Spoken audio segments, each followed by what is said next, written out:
Hello dear students, आज की class में हम बीकॉम थर्ड ईयर का ABST paper first auditing and management accounting में रोकड़ प्रवाह विश्लेषण कैश फ्लो एनालिसिस के बारे में पढ़ेंगे।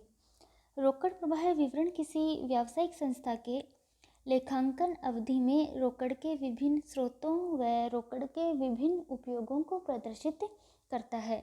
रोकड़ प्रवाह विवरण यह बताता है कि व्यवसाय में किन किन स्रोतों से रोकड़ प्राप्त हुई है तथा प्राप्त रोकड़ का किस प्रकार उपयोग किया गया है। लेखा मानक थर्ड के अनुसार रोकड़ प्रवाह विवरण हेतु रोकड़ से आशय रोकड़ कोषों से लिया गया है, अर्थात रोकड़ प्रवाह विवरण रोकड़ कोषों के आधार पर तैयार किया जाता है। रोकड़ कोषों में हस्तगत रोकड़, बैंक में मांग जमा व रोकड़ तुल्य कैश इक्विवेलेंट्स को शामिल किया जाता है। रोकड़ तुल्यों से आशय अल्पकालीन तथा तुरंत तरल होने योग्य विनियोगों व तुरंत भुगतान योग्य प्रतिभूतियों से है।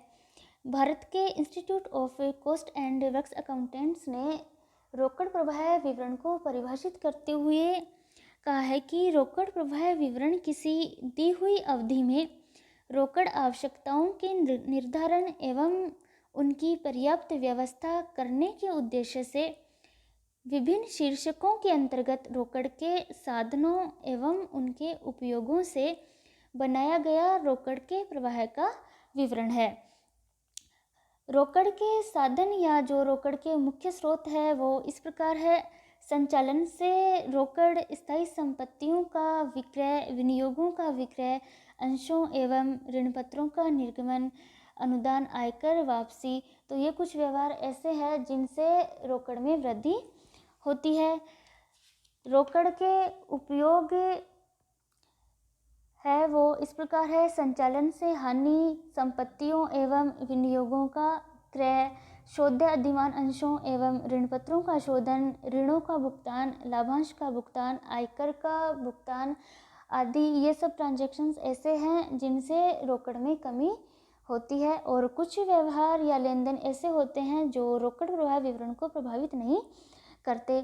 तो उनमें है संपत्तियों पर मूल्यह्रास, संपत्तियों के विक्रय पर लाभ या हानि, अमूर्त संपत्तियों तथा कृत्रिम संपत्तियों का अपलेखन, संचयों का निर्माण करना। तो ये कुछ ट्रांजैक्शंस ऐसे होते हैं जिनसे रोकड़ प्रवाह विवरण प्रभावित नहीं होता।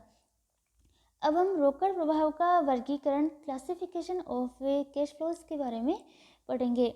लेखा मानक 3 के अनुसार रोकड़ प्रवाह विवरण में रोकड़ अंतर्वाहों, कैश इनफ्लोज एवं रोकड़ बहिर्वाहों, कैश आउटफ्लोज को 3 मुख्य श्रेणियों में वर्गीकृत किया जाता है। फर्स्ट है परिचालन संबंधी क्रियाएं, अर्थात परिचालन क्रियाओं से रोकड़ प्रवाह है, cash flows from operating activities. Second है विनियोजन क्रियाएं, इन्वेस्टिंग एक्टिविटीज। व थर्ड है वित्तीय क्रियाएं, अर्थात cash flows from financial activities. तो अब हम परिचालन संबंधी क्रियाओं के बारे में पढ़ेंगे।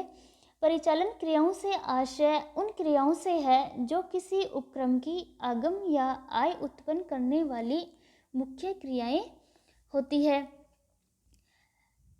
परिचालन रोकड़ प्रवाह सामान्यतः उन घटनाओं या व्यवहारों का परिणाम है जो लाभ अथवा हानि के निर्धारण में काम आती है। परिचालन क्रियाओं से संबंधित रोकड़ प्रवाहों के जो प्रमुख उदाहरण हैं वो इस प्रकार है। माल के विक्रय एवं सेवा प्रदान करने से प्राप्त रोकड़, अधिकार शुल्क, फीस, कमीशन एवं अन्य आयगत नगद प्राप्तियां, माल एवं सेवाओं के पूर्तिकर्ताओं को नगद भुगतान की राशि, कर्मचारियों को और उनकी ओर से भुगतान की गई राशि, बीमा उपक्रम की स्थिति में प्रीमियम, दावों, वार्षिकी एवं अन्य लाभों के संबंध में प्राप्ति एवं भुगतान की राशि, आयकर का भुगतान एवं वापसी की राशि जब तक कि वे विशिष्ट वित्तीय एवं विनियोजन क्रिया से संबंधित न हो। नेक्स्ट है भावी ठेकों, अग्रिम अनुबंधों एवं विकल्प अनुबंधों से संबंधित प्राप्ति एवं भुगतान की राशि, बशर्ते कि उपक्रम ठेका व्यवसाय में संलग्न हो। तो ये व्यवहार ऐसे हैं जिनसे परिचालन संबंधी रोकड़ अंतर्वाह या रोकड़ बहिर्वाह होता है। नेक्स्ट है विनियोजन संबंधी क्रियाएं, इन्वेस्टिंग एक्टिविटीज। विनियोजन क्रियाओं से आशय दीर्घकालीन संपत्तियों एवं रोकड़ तुल्य में शामिल न होने वाले विनियोगों के क्रय विक्रय से है। तो विनियोजन क्रियाओं में उत्पन्न होने वाले रोकड़ प्रवाहों के जो प्रमुख उदाहरण है वो इस प्रकार है।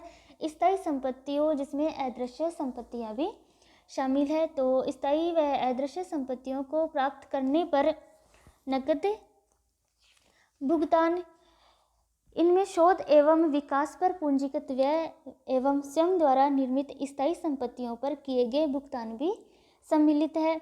नेक्स्ट है स्थायी संपत्तियों के विक्रय से प्राप्त राशि, जिसमें अमूर्त संपत्तियों के विक्रय से प्राप्त राशि भी शामिल है।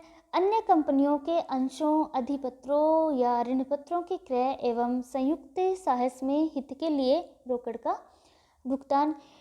यदि व्यापारिक उद्देश्य से रखे गए नगद तुल्यों के लिए किए गए भुगतान की कोई राशि शामिल है तो उन्हें छोड़ दिया जाएगा। नेक्स्ट है अन्य उपक्रमों के अंशों, ऋणपत्रों एवं संयुक्त साहस में हित के विक्रय से नकद प्राप्त राशि व्यापारिक उद्देश्य से रखे गए नगद तुल्यों से प्राप्त राशि को छोड़कर। नेक्स्ट है तृतीय पक्षकार को दिए गए ऋण एवं अग्रिम, इनमें वित्तीय संस्थाओं द्वारा दिए गए ऋण व अग्रिम को शामिल नहीं किया जाता है। भविष्य में अनुबंधों, अग्रिम अनुबंधों, विकल्प अनुबंधों एवं विनिमय अनुबंधों के लिए किया गया नगद भुगतान, जिसमें व्यापारिक उद्देश्य के अनुबंधों के भुगतान या वित्तीय क्रियाओं के अंतर्गत वर्गीकृत भुगतानों को छोड़ दिया जाता है। और नेक्स्ट है भविष्य के अनुबंधों, अग्रिम अनुबंधों, विकल्प अनुबंधों एवं विनिमय अनुबंधों से रोकड़ प्राप्तियां, जिनमें व्यापारिक उद्देश्य के अनुबंधों से प्राप्तियां या वित्तीय क्रियाओं के अंतर्गत वर्गीकृत प्राप्तियों को छोड़ दिया जाता है। अब जो नेक्स्ट एक्टिविटीज है वो है वित्तीय संबंधी क्रियाएं, अर्थात वित्तीय क्रियाओं से रोकड़ प्रवाह। वित्तीय क्रियाओं से आशय उन क्रियाओं से है जो उपक्रम की पूंजी एवं ऋण प्रदान करने वाले रोकड़ प्रवाहों से संबंधित है। तो वित्तीय क्रियाओं से उत्पन्न रोकड़ प्रवाहों के जो उदाहरण है वो इस प्रकार है।